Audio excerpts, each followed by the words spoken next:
I am somebody. I may be poor, but I am somebody.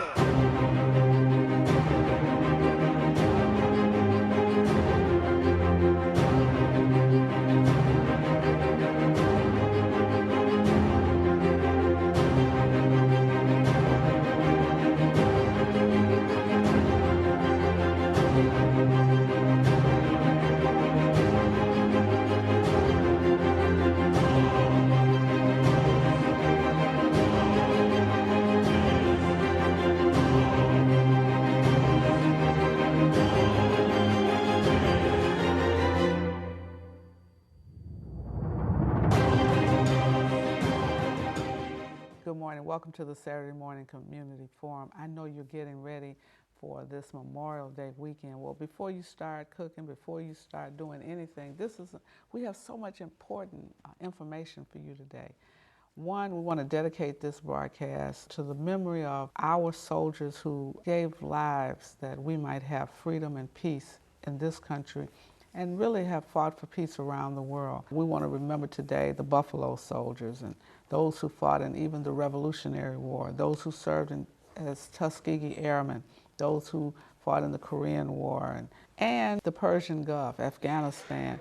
I remember Dr. Arnold, who served 3 tours of duty, told me that when you are engaged in conflict abroad, what soldiers would do is they wore dog chains and they gave one to their spouse or loved ones left back here, and they took one, and hopefully they would return and physically be able to connect with the dog tag that they left here and be alive when they return. And so today we remember those who did not return back home and greet family and friends or be welcomed back home. And today we just dedicate some moment to remember. On a positive note, Reverend Jesse Jackson and the Push for Excellence staff and board members are so excited. This year we are co-sponsoring with the City of Chicago, the first ever citywide track and field track meet. We're going to find out who's the fastest runner in Chicago at every grade level. I am so excited. I want you to join us. We'll be giving you more information. You'll see a brief video talking about how your children, your grandchildren, your neighbors can get ready to run in the track and field competition. After the difficult year that we've had, and with our city beginning to open back up, it's essential that we get our young people outdoors and keep them engaged as they chase after their dreams, both literally and figuratively.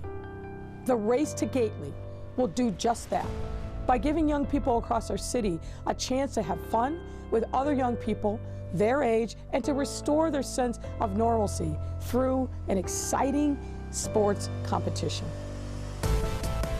It's very exciting to walk into this facility at Gately because we've had no indoor facility dedicated to track for young kids in the neighborhood.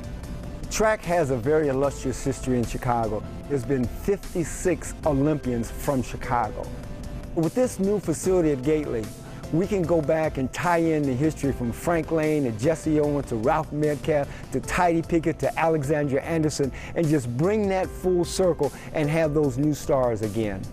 We're excited about the Race to Gately because it gives the neighborhood kids a chance to get on the blocks and show who's the fastest kid in the neighborhood. I'm excited because we're finally getting track and field into the city again. I think it gives the new coaches a chance to come to an indoor facility and bring their kids so they can actually feel the track versus being in the hallway, in the alleys or the parking lots, what we used to do. The Race to Gately will get a lot of new kids excited about running track because everybody can't play basketball and football, but a lot of kids can run and they can jump and they have agility. So this facility allows those other kids to show them they have some skills they didn't even realize, and from that they can get college scholarships and develop a lifelong love of running and participating. We want you to be a part of this magnificent event, the Chicago Track and Field Meet. I want to thank the members of the Rainbow Push Coalition, City government, and Mayor Lightfoot in a very special way for her dedication to the proposition. You know, here's the chance. So run on, run on, run on, run on. Keep hope alive. Keep running.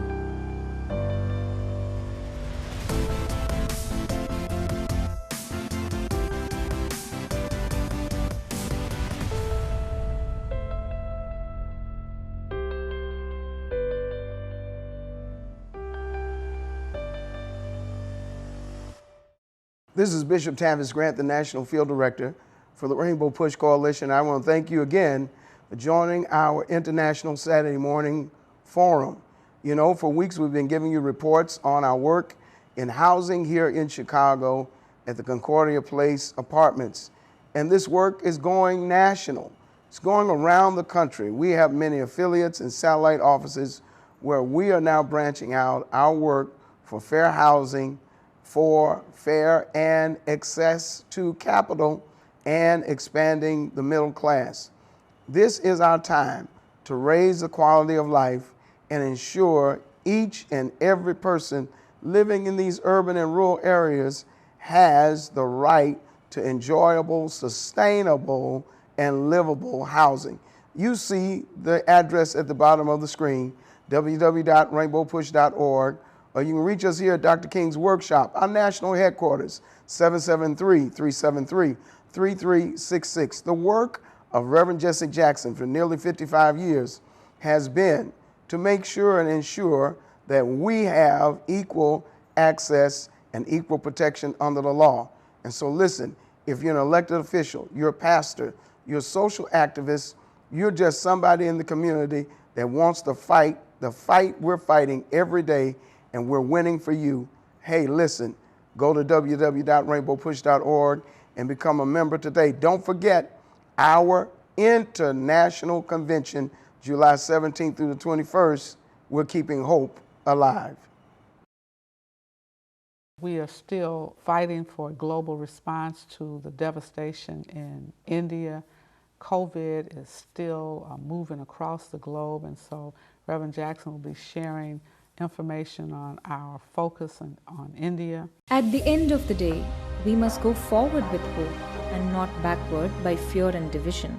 These were the words of the Reverend Jesse Louis Jackson, one of America's foremost civil rights, religious and political figures. Reverend Jackson has been called the conscience of the nation and the great unifier, challenging America to be inclusive and to establish just and humane priorities for the benefit of all. He is known for bringing people together on common ground across lines of race, culture, class, gender, and belief.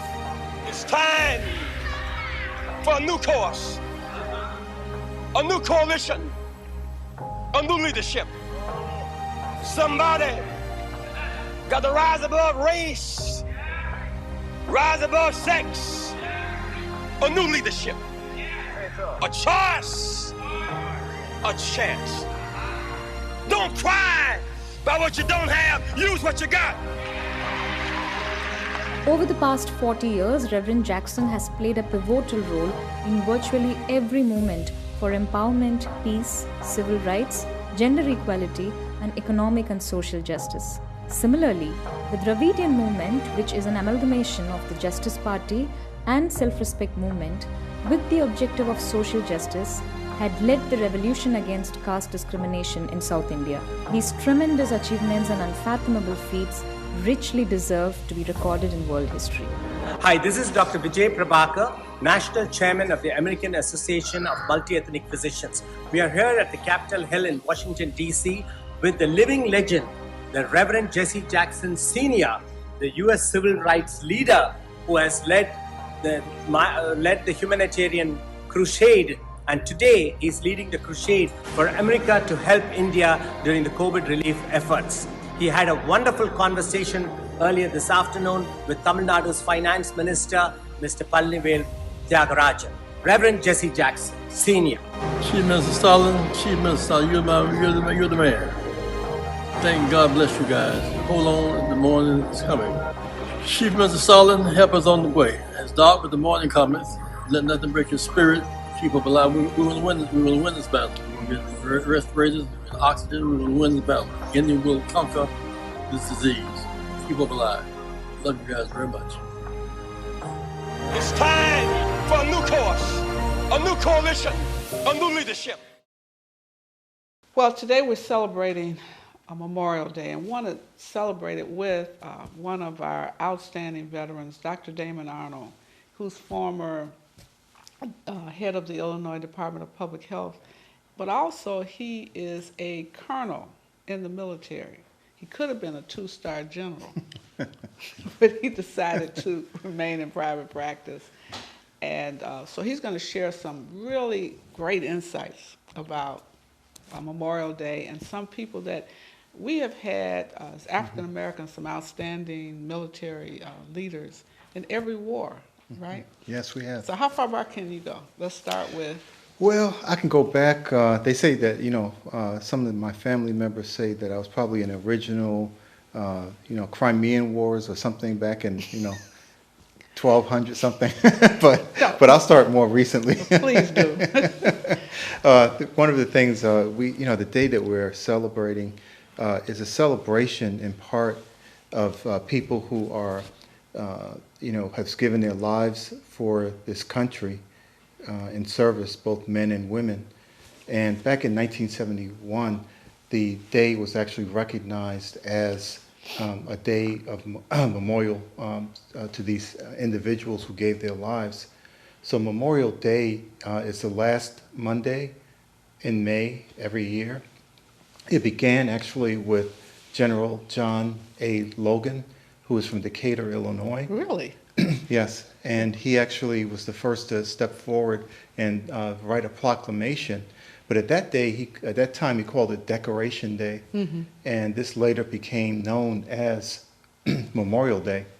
And what the decoration stood for were putting flowers at the graves of individuals throughout the country who had served and given their lives for the country. And as part of that, one of the things that we had to recognize is that we also did that back in the South. So African Americans actually memorialized the graves much earlier, and this actually became a practice across the country. So even though we sort of talk about this occurring in one particular location, this was after the Civil War, which was a bloody war, where people just wanted to honor the people that were in their families that maybe sometimes they hadn't seen for some time and died in battle and were brought home, dismembered or dead. So that's what that date stands for. So the 5th of May, 1868 was the first time that this was actually celebrated. And so now you have the names of several people in different wars who gave lives that we could have peace in America, or they fought for justice for us, yes, even in this country and around the world. Yes, yes, and we've heard about the Crispus Attucks with the Revolutionary War. He was the first to give his life in the country, who was African American, for our freedom that we have now. We've all heard about the Tuskegee Airmen, but there are countless, thousands and thousands of other heroes, both men and women, who served the nation.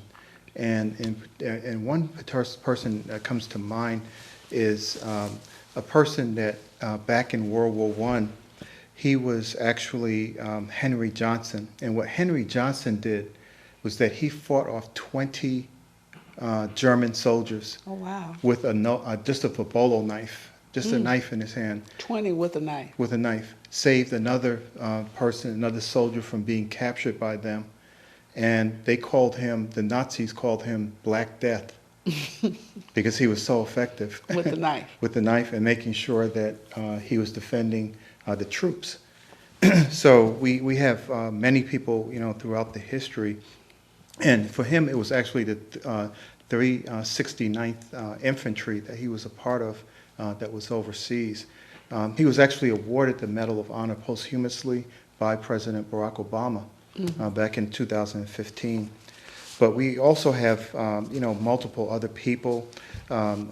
He actually did get the highest French Medal of Honor, what they consider the Medal of Honor, and it's called the Croix du Garin. And so he actually got that from France before we even awarded him the Medal of Honor here in this country.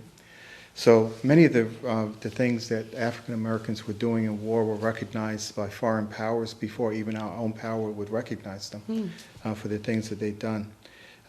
Back in World War II, we had Reuben Rivers.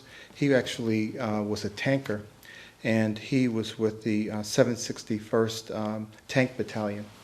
And as he was going about his duties, he actually ran across a landmine that injured his leg while he was in a tank. It blew through the side of a tank. And they told him to retreat, to come back, and he disobeyed an order. And he stayed there to cover the flank of the retreating American troops because the German line had actually started to infiltrate things and started pushing forward. So he was in World War II, whereas previously Henry Johnson was in World War I. So there's an unbroken chain going back to Crispus Attucks of people who have been participating in wars and coming forward. So now World War II, we had the Tuskegee Airmen and those sorts of things. But he was actually, President Obama, was not in time, at the time, he was not in power yet. So President Clinton, prior to President Obama, actually awarded him the Medal of Honor for Reuben Rivers. But then we come forward. We have Melvin Morris, and one of the things that happened with the Vietnam War is that Melvin Morris was a medic, and he had saved countless lives. He had been shot in his calf and his thigh, and still continued to pull people out of a real gruesome battle that was going on. So his courage was like really incredible. So he was actually awarded the Silver Star for that, and then posthumously, right now they're actually pushing for him to get the Medal of Honor from current President Biden. So hopefully he'll get that recognition. But many of our African American men and women who have served have gone without being decorated and recognized for what they had done in the war. So many medals are missing, but definitely not the will and the power of the people who were there, who were pushing that forward. And actually Henry Johnson, he came from New York, but he was part of what they called the Harlem Hellfighters, and they were the most engaged unit within World War I. They saw more battle than any other unit, and they were feared by the enemy. The Harlem Hellfighters. Harlem Hellfighters. And then when you look at Reuben Rivers, he was actually part of the, what we call we have mechanized infantry, we have tankers, and he was part of what they considered to be Patton's Panthers. That's what they call them, because they were called in to clear out, enemy strongholds, and they were a very, very powerful unit. So before we close, you have more medals on you than anybody I've ever seen. What do all these patches mean? Oh, well, these are patches. I have combat patches from when I was with the 111th Aviation Regiment. So I was flying with Black Hawk helicopters. So I was a flight surgeon. Yeah, so did about 70 missions down in Kuwait and going across the Iraqi border, doing various things that we had to do. And then with the mechanized infantry, this is my combat patch from the mechanized infantry. And this is actually, I got this from President Obama, but this is a Legion of Merit, LOM. So, and if you look at Dr. Arnold closely, he's wearing another medal. Can you explain what that medal is? Oh. He's more than just a veteran. Retired Army, right? Well, luckily... Are you retired Army? Oh, yes, I am. Okay. But it's still in my heart. And, I say there's no such thing as a retired veteran. We have a duty and a responsibility to our communities and to do things that are in the same order of what we would do for the country as a whole. We need to be on the ground and helping kids out. We have way too much gunfire on our streets. We need to be making sure people are career-directed and the right path. But this was But from. you're something else now. He's not just a veteran. He has. Oh. What happened to you recently? Recently on Saturday, actually, I was knighted as a Templar for the Sovereign Military Order of the Temple of Jerusalem. It's actually a military order that goes way back to the Crusades. But back in the Templars actually formulated themselves around 1200s, and then came forward. They were actually formally recognized by Napoleon Bonaparte under democracy. They actually protect Christians all around the world. So they go into areas where Christians are being defiled or being killed. And so that's part of their mission. So you are knighted as a. Yes. Give me the title. Oh yes, so I'm actually a chevalier, but they call us a Knight Templar. Knight Templar. Yeah. Well, congratulations. Oh, thank you. And the Princess of Edinburgh. It's a whole history of how this came to be, and they really tried to follow the true principles of what Christ would have on earth. Making sure that we protect people and just don't let people be slaughtered for their beliefs in Christianity. Wow, that's powerful. Well, so now you and I can understand why we celebrate Memorial Day. It's not just another day. It is a special day. And when I think about all of these legends that we've learned about today, we're going to try to give more history of what happens in our military and how we've served for this country. Yes. Yeah, and it is a recognition of some things, like the flower that represents this day is the poppy flower. And the poppy flower there was a Colonel McCrae, John McCrae, who wrote a poem, and that was the basis for selection of that flower. But what happened was that he was a battlefield surgeon, and he looked at the battlefield after it was decimated. And this was back in World War I time frame. And when he looked at it, he said, this is something that is just absolutely horrendous. And World War I was from 1914 to 1918. And he said, and he was just looking at the decimated people, and all of a sudden the poppies were popping up. They were the red flowers, and they covered the battlefield. And he used that as the flower that represents this day. So when people ask me, what should I do on Memorial Day? What are you supposed to do on Memorial Day? I tell them, have a wonderful, wonderful day. But remember the people that made that freedom and that wonderful day possible. The ones that sacrificed their lives for this nation. Thank you. Okay, thank you.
Attention high school seniors and college freshmen, sophomores, and juniors.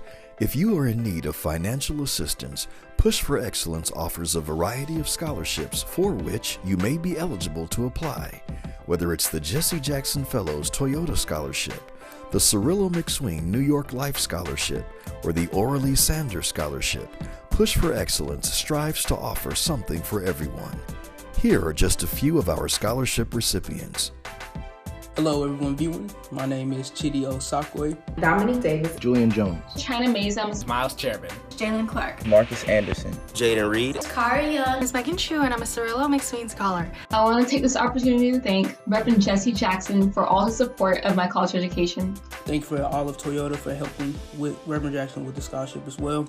I just want to take the opportunity to say thank you to Reverend Jesse Jackson for helping to make the scholarship opportunity possible for me.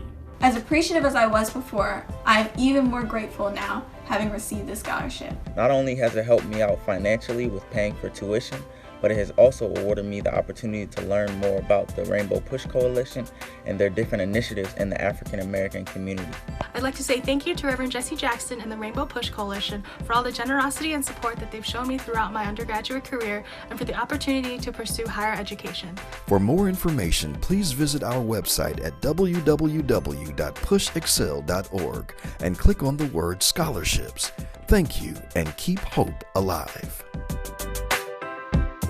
And guess what? We want to celebrate young people. Anybody that's graduating from kindergarten, 8th grade, high school, college, graduate school, we want to acknowledge you on our broadcast. Send us your picture. Tell us what school you're graduating from and your photo. Please send us a picture. We're celebrating graduates in the month of June. You have from now to June 15th. Get your picture in, get the information in so that you can be on our broadcast. We're going to do something really special for the 2021 graduating class. It's been a difficult year. It's been difficult for many of you, but this is going to be an exciting moment. Push Excel's goal is to inspire students to strive for excellence in education in spite of personal, family, and community challenges that they might experience. How do we do this?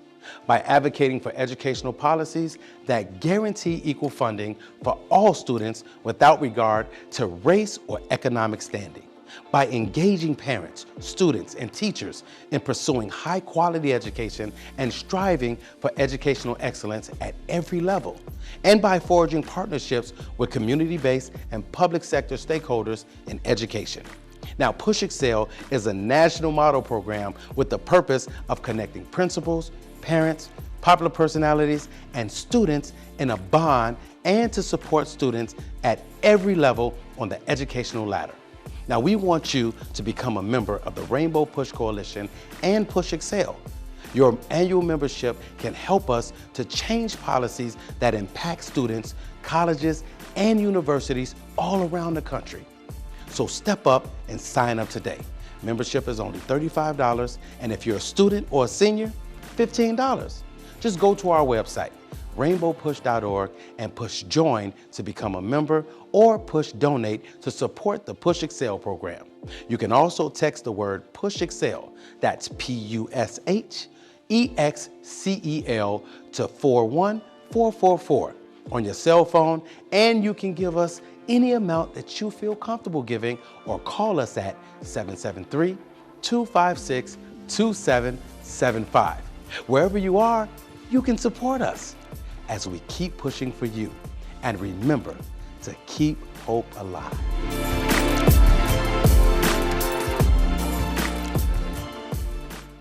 Reverend Jackson, we are following your leadership on statehood. When you were senator here, remember that? And so the closest we have ever been to statehood, we were close when you were here, and now we're close again. So it is so fitting that you would come visit us today. We 4 votes away in the Senate. We've passed the House twice. We believe it's going to happen. It's going to happen. And thank you for your leadership for getting started. Thank you very much. All right.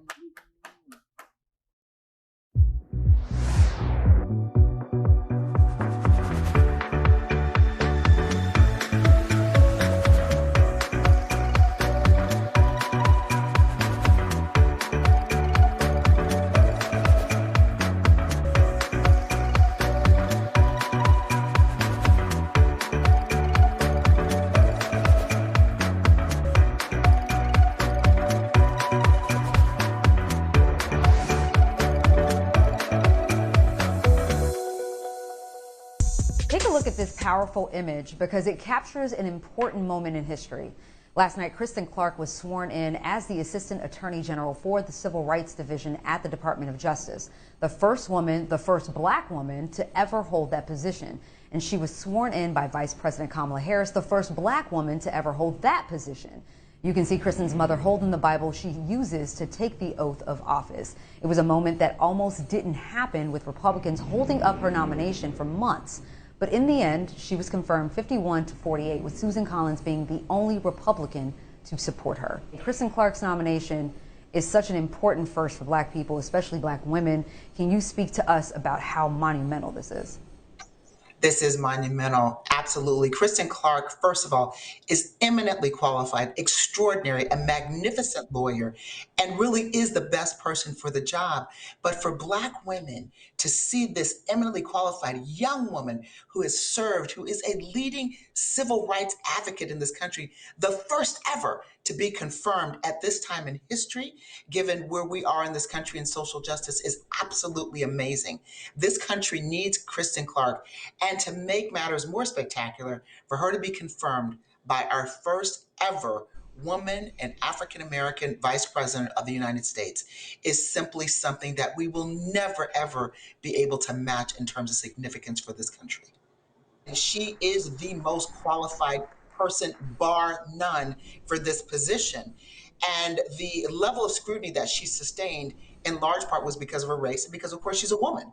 So she's a black woman. She's got a double whammy there. But she prevailed because, quite frankly, she is needed now more than ever. So we, at the National Bar Association, we sent letters of support. We called. We were relentless, just as so many other organizations, because we knew that she needed to be in this position. At this time in history, this country needs Kristen Clarke. So we're absolutely delighted that she is there. She's prepared. She's ready. And this is what it is to be a strong America, where you can have someone who is that talented represent and be the number 2 person at the Justice Department. So we are absolutely delighted, and we were prepared to fight for that.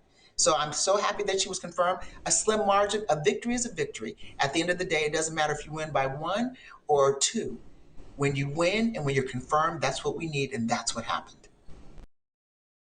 This week is the anniversary of George Floyd's murder. And as you remember, the murder of George Floyd by police officer Chauvin just sent ripples of protest all across the world. And so we're going to give you some clips of what we see as a result of 1 year later. What do we expect Congress to do? What do we expect the United States Senate to do? We want you to pass the George Floyd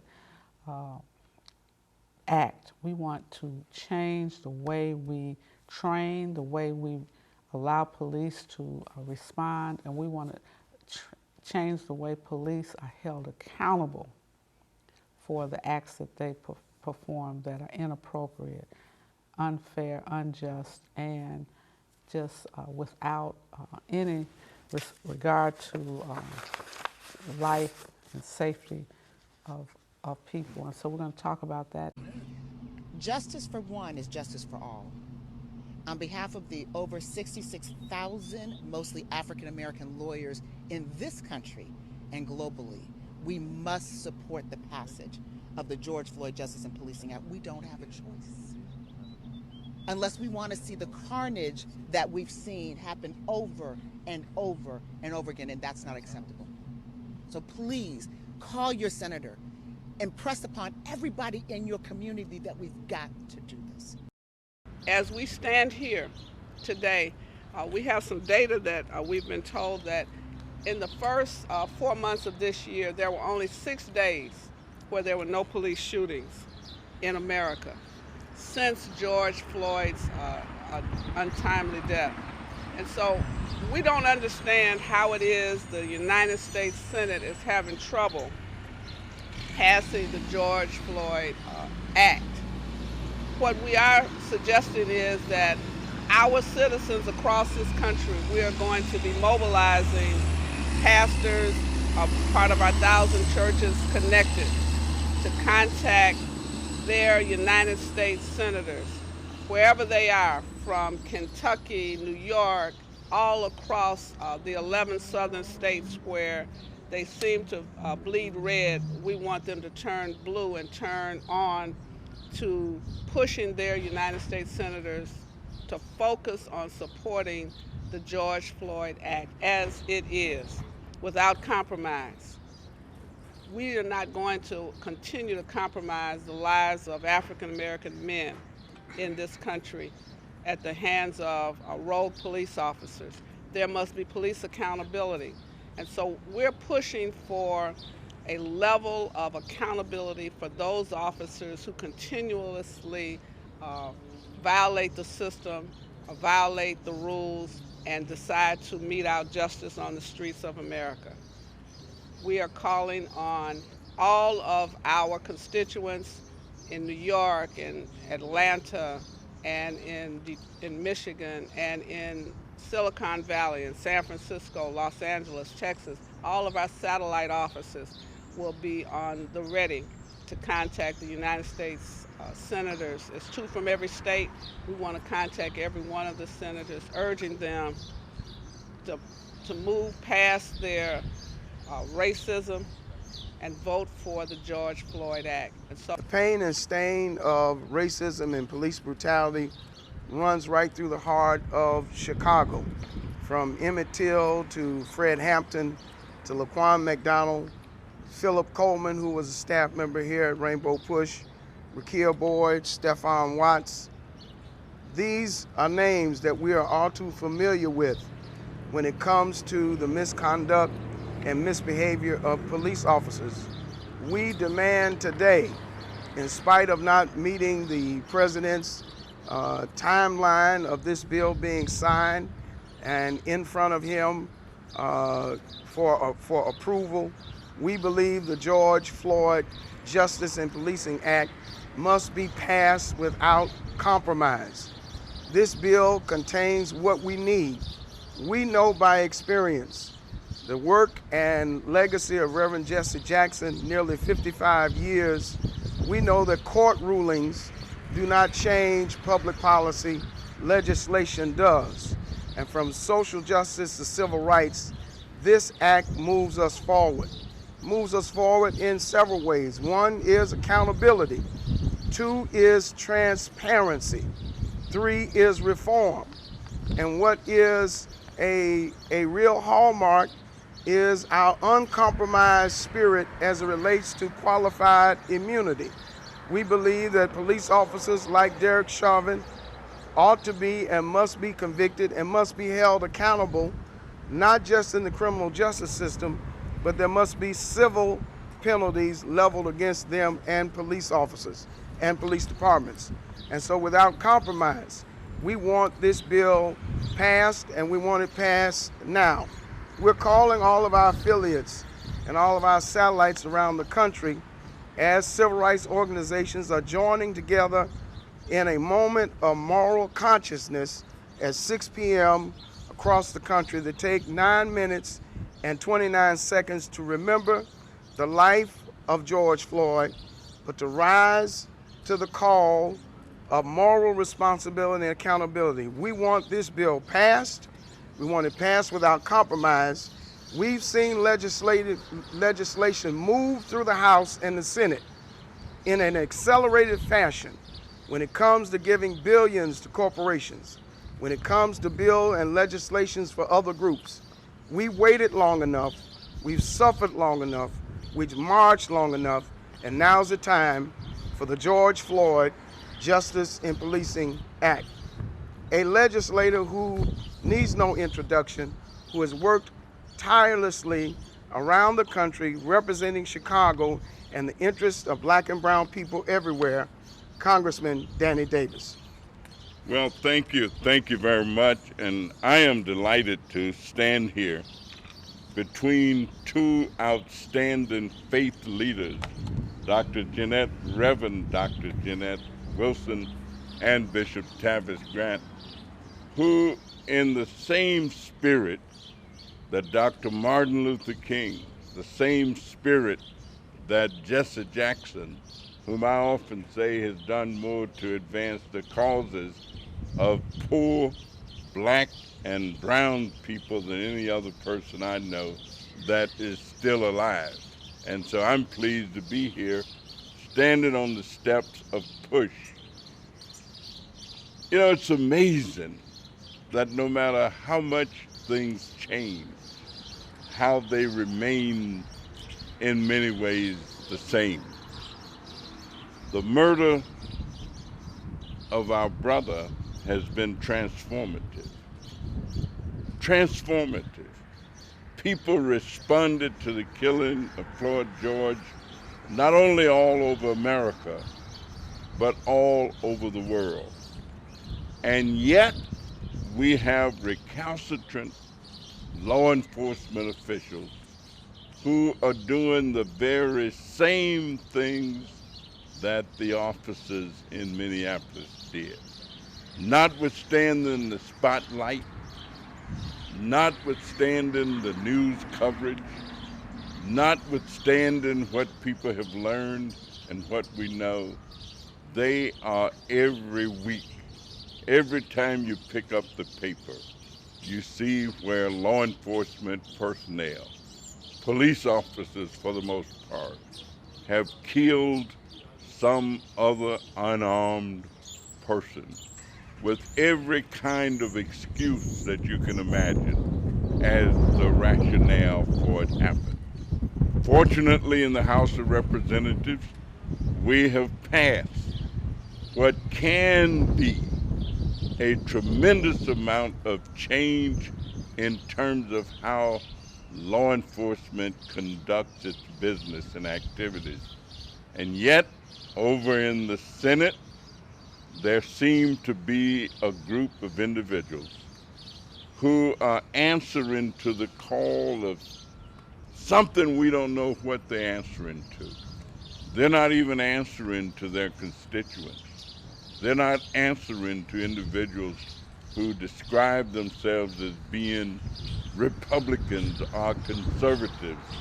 They are answering to some unknown call that says you cannot force law enforcement to come into the world of reality knowing that it must change the way it conducts its business. So we renew the call for the Senate to come into the 21st century, to come into the year 2021, to come into the year that says this is when the change actually comes. So if you've got a senator, or if you live in a state where you think you got a senator, if you live in a state where you ought to have a senator, call them up and let them know that the time is absolutely now. We must pass in the Senate the George Floyd Policing Act, and the president is waiting. I don't know if he's got a silver tip pen or if he's got a pencil, but he's waiting to sign this legislation. All the Senate has to do is get it to him. So thank you all for being a part and covering this commemoration, this commemorative effort. Hi, I'm Todd Yeary here outside Dr. King's workshop, the Rainbow Push headquarters, where people of goodwill from all walks and all places gather as comrades in the movement for justice and equality. Social justice movements have been birthed in the imaginations of people in places just like this. You can be a part of this justice movement too. Join Rainbow Push as we fight for justice in the 21st century. Go to rainbowpush.org or dial 773-FREEDOM and remember, keep hope alive.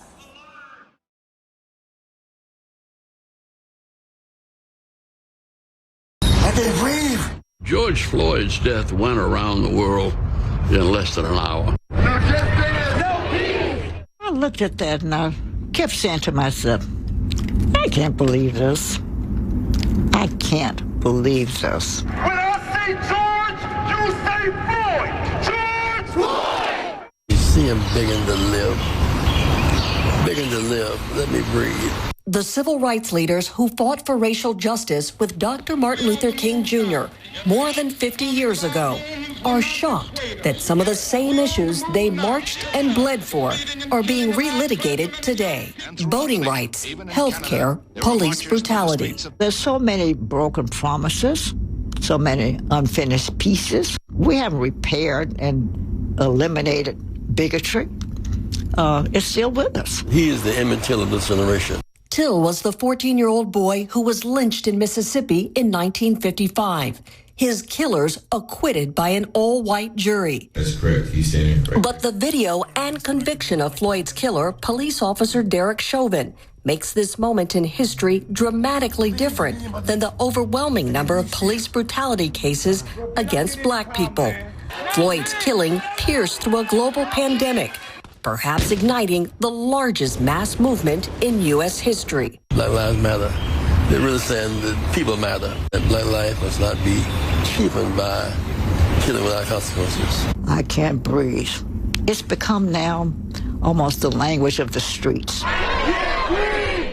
I compare it to the little girl in Vietnam who was walking down the road naked because the napalm had bombed the clothes off of her. George Floyd's death had that kind of disgusting impact on people of goodwill who said, no, this is too much. For the surviving members of Dr. King's inner circle, there are lessons today's activists can learn from their experiences and the experiences of leaders that were lost in 2020. Reverend C.T. Vivian and Congressman John Lewis.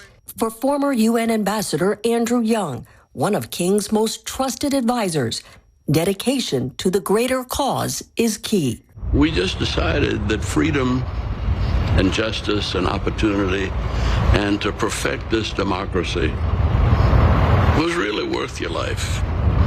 And he said, we probably won't make it to 40.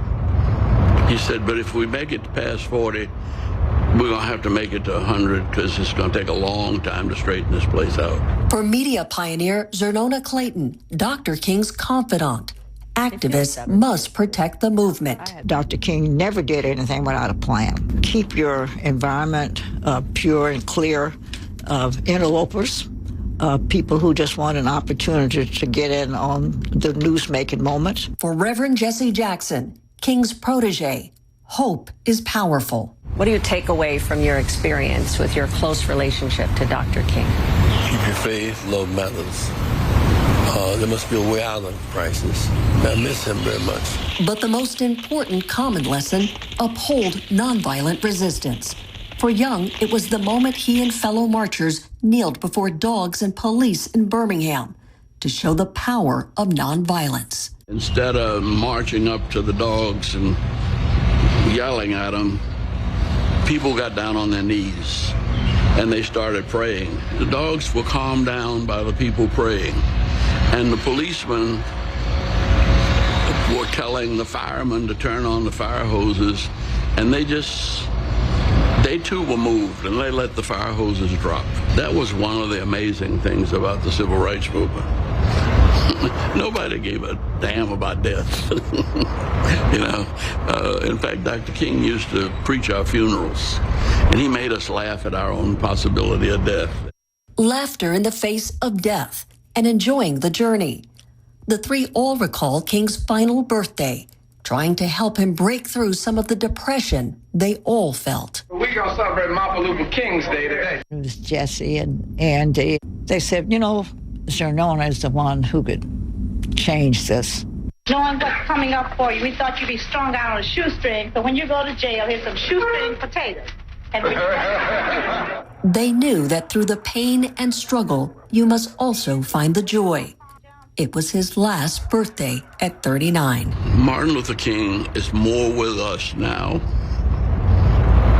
than he was in 1967. I would say to these young people that we're not going to ever be able to get George Floyd out of our systems, as we will never forget Martin Luther King or John Lewis, and we should. Suzanne Malveaux, CNN. Now, we have several ways for you to get involved with PUSH today. First of all, you can become a member.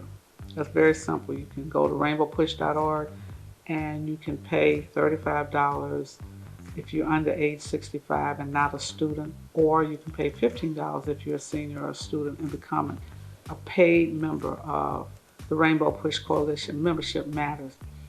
And then the second thing, if you know of a student who's in high school, 9th through the 12th grade, they should be a part of our virtual college tours. This year, because of COVID-19, we're having virtual tours. We're going to some 8 historic Black colleges, but we're going to other colleges. Have them register for the virtual college tour. That way they can begin to decide early on where they might want to go to college, what college offers for them. The third thing you can do is, if you know a student who will graduate from 8th grade, 12th grade, college, community college, or graduate school, have them send their photo and a 2-line, 2-sentence bio, which says the school they're graduating from, the year, the grade they're graduating from, so that we can pay tribute to them in our baccalaureate service on June the 27th. That's like a graduation program. We're having a graduation program to celebrate students that you know. Have them send a photo, 2-line bio. We want to salute them June 27th. Right now, you can register for the Rainbow Push Convention. It's virtual. All you have to do is register. You're going to get so much information. You're going to get so many connections that you normally would not have. You're going to be ready to join us when we leave the convention. We're going to be taking some aggressive actions to end voter suppression. We're going to deal with housing. We're going to deal with education, educational equity. We're going to deal with opportunities for jobs and contracts. You don't want to miss this year's convention. Register now. Go to rainbowpush.org. It's only $35. Everybody can be in. Everybody can serve. It's something that you can do. For 2021, we're excited to get more people engaged and involved in Rainbow Push, supporting the programs of Push for Excellence and the Citizenship Education Fund. Now, if you're interested in public policy and you want to help change the policies that impact those who are incarcerated, you can do so. If you're interested in impacting public policies that benefit education and businesses with social economic solutions, you can do that as well. You can become a policymaker by becoming a member of Rainbow Push right now. Now, if you believe in the scholarships that we've given to thousands of students each year, you can help us out. We've awarded more than $10 million in scholarships year to date. Now, you can help young people achieve a higher education by becoming a member of Rainbow Push right now for the annual fee of only $35. And if you're a student or a senior, it's only $15. You can help us make a difference in the lives of millions. Now, if you watch us every week, or if you listen to us on the radio, or if you're viewing on social media, we need you to become a member. And how do you become a member? It's simple. Visit us at rainbowpush.org and press join. Maybe you'd like to support the work of Push. If so, it's really simple. You can do so by texting the word PUSH, that's P-U-S-H, to 41444 on your cell phone, and you can give any amount that you feel comfortable giving, or you can call us at 773-256-2775 or go to rainbowpush.org and push donate. So whenever you want to support, you can do it from anywhere. So keep pushing, because we're going to keep pushing for you and keep hope alive. Attention college freshmen. If you are a business or engineering major with a 3.0 GPA and will be starting your sophomore year this fall, Toyota has an opportunity just for you. The Jesse Jackson Fellows Toyota Scholarship is a $25,000 scholarship that is renewable for 2 additional years and includes summer internships. The deadline to apply is May 31st. For more information, visit www.pushexcel.org today. Dr. Kim, I went to jail with a group of 7 students, July 17, 1960, almost 60 years ago. We never stopped moving. I lost a few jail cells and death. We never stopped moving. I thought it was time to write some of it down so the older generation can learn how we did, and what we did, and how global it was. Whether speaking about Mandela in South Africa, India, Qatar, about Gandhi in India, here at home. This book tells the story, so please get it and give it to your friends. Read it, let's argue about it, let's discuss it. Yep, so the book is Keeping Hope Alive, Sermons and Speeches of Reverend Jesse Jackson Sr. It's quite a good collection. You know, we've got sermons and speeches from around the globe because you have made such a global impact, not just here in the U.S., but around the world. Thank you for tuning in to our International Saturday morning broadcast. We need your support. Here are ways to give to Rainbow Push Coalition. Text PUSH, P-U-S-H, to 41444 to support the work of Reverend Jesse Jackson Sr. and Rainbow Push Coalition. When you shop, Amazon gives. Visit Amazon Smile and select Push for Excellence as your charitable organization by starting your shopping at smile.amazon.com. Get involved with the movement.